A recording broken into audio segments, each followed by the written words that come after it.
Radio Cleu, tu punto de encuentro. Compañeras, compañeros, estamos de regreso en este programa Cleu Proyecta tu Voz. El día de hoy les estaba contando la necesidad de que nosotros como criminólogos conozcamos qué son las regiones y cómo está estructuradas las regiones socioeconómicas en el país. Les comentaba que una región es como una hipótesis de trabajo donde nosotros podemos fabricar espacios que necesitemos para su estudio y denominarlos una región. Y la regionalización son decisiones, estrategias, acciones que hacemos con base en esa región que sirve para su desarrollo.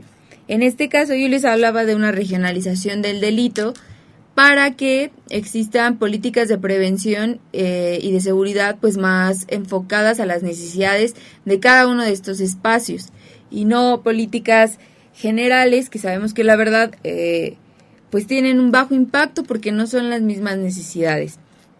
Les comentaba que estas regiones tienen una gran diferenciación debido al trabajo que se produce en cada una de estas. La región sur-sureste está demasiado dedicada al trabajo agricultor.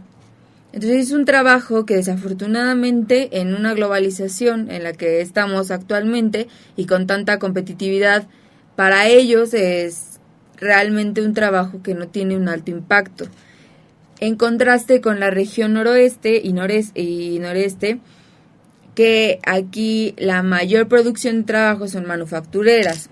Y en el centro, que es el que más tiene, que es Ciudad de México, es donde se dedican a hacer servicios financieros, servicios. Entonces, toda esta cuestión evidentemente impacta. ¿Qué se han hecho? ¿Cuáles han sido las políticas de regionales en el país? La verdad es que todas estas políticas, desde Gortari hasta la fecha, bueno, de hecho, un poco antes, en el sexenio de Fox, la verdad es que no tuvieron un impacto muy alto. De hecho, en algún momento perdieron como fuerza. Ya no se preocupaba el gobierno por hacer políticas regionales que vieran la forma de evitar tanta desigualdad entre regiones. Porque las desigualdades regionales también evidentemente tienen desigualdades sociales, ¿no? Entonces, como les repito, las desigualdades sociales generan delitos y conductas antisociales de diferente índole y eso es lo que hay que estar observando. Les decía, estas políticas regionales la verdad es que no han tenido un impacto suficiente. Actualmente con el gobierno de Andrés Manuel López Obrador se proponen alternativas como el Tren Maya y la construcción del Istmo, no recuerdo el nombre completo, que son proyectos que pretenden pues minimizar la cuestión de las diferenciaciones regionales. Son proyectos que si bien podrían ser limitados, no se les puede restar la importancia que tiene de que un gobierno esté señalando realmente la importancia de generar proyectos tan masivos en la región sur-sureste, que ha sido una región que ha estado completamente abandonada y que al estar abandonada, evidentemente, la inversión extranjera, que es lo mejor que podía tener en un país neoliberal, de una globalización así como en la que vivimos, pues no se llega o no se abarcan en estos espacios porque no hay infraestructura, porque no hay, los estados no tienen suficiente competitividad, etcétera, etcétera, ¿no? Cuestiones neoliberales que desafortunadamente pues no podemos dejar pasar, ¿no? Entonces, en estos espacios, con estas políticas que ha implementado el gobierno de AMLO, pues se estima que mejore por lo menos a través del turismo con el Tren Maya, pues los ingresos de las comunidades, ¿no? Y de los estados. Obviamente también, y esto es importante para nosotros criminólogos, los proyectos tienen un impacto a veces muy costoso para el medio ambiente. En el caso del Tren Maya se habló mucho, muchos especialistas dijeron que construir esto podría ayudar tal vez económicamente, pero que iba a ser un gran problema para el medio ambiente. Sabemos bien que México es un país con problemas graves de medio ambiente. En realidad, pues la globalización ha impactado cañón en el medio ambiente del mundo y estamos en situaciones muy críticas. Entonces habría que pensar, y para eso también la regionalización y las regiones sirven para pensar y para articular mejor lo que ahorita está como nombrándose criminología verde. Bueno, realmente a mí tal vez no soy del team de las criminologías específicas por cuestiones que no les compartiré aquí, que son más cuestiones como de epistemología y esos rollos. Sin embargo, sí creo que la criminología aplicada en estas cuestiones verdes es necesaria, porque si no se van a seguir formulando este tipo de programas o de políticas que tienen un impacto severo en el medio ambiente y que a la larga van a generar pues mayores delitos. En una conferencia que dio el doctor Enrique Provencio para Monterrey, él habla sobre todas las cuestiones de las regiones y tiene un apartado específico que es el panorama ambiental. Y la verdad es que cuando yo lo vi me espanté horrible. Esta conferencia la dio en 2010, pero todo lo que dijo en ese momento, que no solamente es construcción de él, sino tomó de distintos especialistas, todo lo que dijo hasta la fecha está sucediendo. Y él estima que para el 2030 las regiones sur-sureste van a pasar de una situación crítica o estable a una situación muy crítica en el medio ambiente.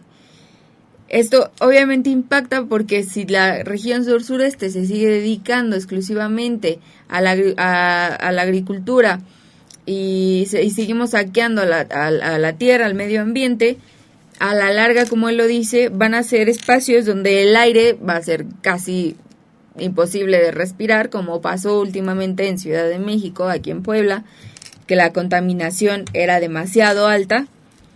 Y lo peor de todo es que también para el 2030, 2025, 2030, o sea, ya casi nada, vamos a tener serios problemas de abastecimiento de agua. Entonces, la verdad es que es sumamente preocupante porque tal vez ahorita digamos, no pasa, ya cuando llegue ese momento pues van a inventar algo para pues que ya no tengamos agua y bla, bla, bla. Pero la verdad es que sí es preocupante porque no estamos haciendo nada y se están haciendo políticas o incluso también esta cuestión de impulsar Pemex, que Pemex es una de las cosas que más contamina. O sea, seguimos pensando a través de un sistema neoliberal y no tenemos políticas que cuiden el medio ambiente, no nos importa el medio ambiente. Y evidentemente, o sea, ya se imaginarán qué va a suceder si nos quedamos sin agua. Si de hecho en Ciudad de México ya hay espacios, ya hay lugares donde las pipas venden el agua carísima. Entonces, ¿qué va a pasar cuando nos quedemos sin agua y cuando más de la mitad de la población en México es pobre?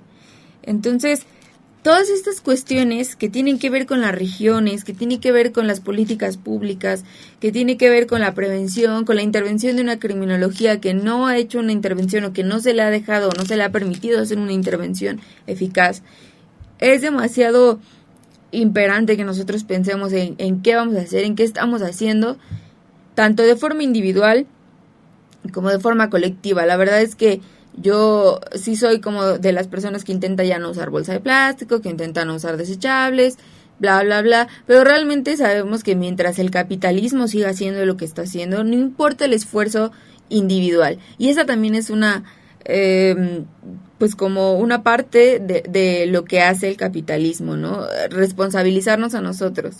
De no, pues tú ya no tires tu bolsa, tú ya no, cuando realmente son ellos los que contaminan casi toda la totalidad de la contaminación que hay actualmente, ¿no? Entonces, les repito, hacer una regionalización del delito nos permite para hacer un uso sistemático de información. Es decir, saber qué es lo que está pasando aquí, claramente por qué los delitos del norte son delitos de narcotráfico, por qué los delitos del sur tal vez son delitos de homicidio, son delitos de violación, son delitos de feminicidios, porque, o sea, tenemos que pensar qué es lo que está pasando en cada espacio y precisamente hacer, construir regiones y regionalización nos facilita el estudio de estos espacios. Porque no se ha hecho, porque no sabemos, porque particularmente en la universidad yo no vi ninguna materia que me hablara de cómo está la situación del país actualmente. Yo no sabía hasta que llegué a estas materias en sociología, estos datos que les estoy dando, ¿no? Por ejemplo, de que pues la región sur-sureste es la región más jodida que tenemos en el país. Obviamente lo sabía porque, pues, o sea, sabes, te das una idea porque pues no somos ciegos, no sabemos cómo están las situaciones en los estados. Pero realmente para poder producir conocimiento científico, que es lo que se supone que tendríamos que hacer nosotros, no hay o no hay materias, por lo menos en psicología criminológica, que nos enseñen cómo está la situación del país. Si nosotros no conocemos la situación del país, si no conocemos cuáles han sido las políticas que han implementado los diversos gobiernos, si no conocemos qué es lo que le han hecho el gobierno al país, por eso también queremos que en unos meses Andrés Manuel López Obrador arregle lo que no se arregló en 80 años, etcétera, etcétera. O sea, tenemos que conocer cuál es la situación política, histórica, económica, social del país para poder hacer prevención real. Si nosotros no conocemos esto, los proyectos que estemos haciendo van a ser proyectos mal situados y reduccionistas del problema.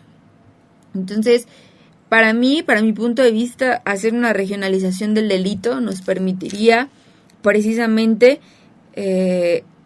atender las necesidades de cada uno de estos espacios, sistematizar información para que nos ayude también en futuro, ver nuestros avances, nuestros retrocesos y también generar políticas a través, más bien aportaciones de una criminología verde para las políticas públicas. Yo creo que todo esto es demasiado necesario para el contexto en el que estamos viviendo actualmente y pues creo que tenemos que, pues de verdad sentarnos a estudiar un poquito qué es una región, cuáles son las regionalizaciones, cómo es que está construida. Hay regionalizaciones de mucho tipo, hasta gastronómicas, ¿no? Entonces es muy interesante y es importante, a mi parecer, comprender todas estas cuestiones para poder hacer una prevención real, ¿no? La verdad es que eso es lo que yo quería expresarles en este pequeño programa, que se tenga pues esto, ¿no? Una buena prevención. Entonces, yo les recomiendo que vean esta conferencia. No tengo el nombre, no apunté el nombre, pero si buscan doctor Enrique Provencio, 2010, seguramente sale. Entonces, pues muchas gracias por acompañarme en este breve programa de CLEU Proyecta tu Voz. Yo soy Abril, estudiante de psicología de 8º grado, y me dio mucho gusto estar aquí con ustedes. Hasta luego.